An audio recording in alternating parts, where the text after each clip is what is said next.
Speed news भारतच्या सर्व दर्शकांचं स्वागत आहे। अंबरनाथ पश्चिम मधून मी साबिर शेख बोलतोय। अंबरनाथ पश्चिम पोलिसांनी परत एक मोठी कारवाई केलेली आहे। गोमांस विक्रेत्यांना ताब्यात घेतलेलं आहे। त्याच्यामध्ये काय 13 लोकांची संख्या आहे आणि आपण बघू शकता की 13ही लोकांना पोलीस कस्टडी दिलेली आहे। पोलीस कस्टडी दिलेली आहे आणि त्यांना पकडून माननीय कोर्टामध्ये हजर करून त्यांना 1 तारखेपर्यंत त्यांची पीसी वाढवलेली आहे आणि त्याच्यामध्ये काही मास आढळून आलेला आहे। ते आता लॅबमध्ये पाठवण्यात आलेलं आहे।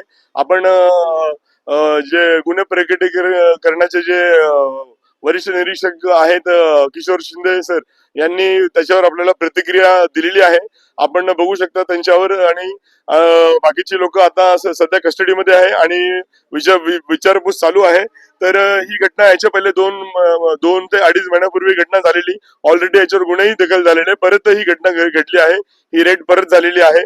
तर ही घटना होऊ नये म्हणून याच्यावर काय प्रतिबंध करता येईल यावर ते विचार करत आहे आणि त्या बाबतीतच मी त्यांच्याशी स्वतःही बोललो आणि त्यांनी त्याच्यावर मला प्रतिक्रिया दिलेली आहे। आपण ती प्रतिक्रिया बघू शकता।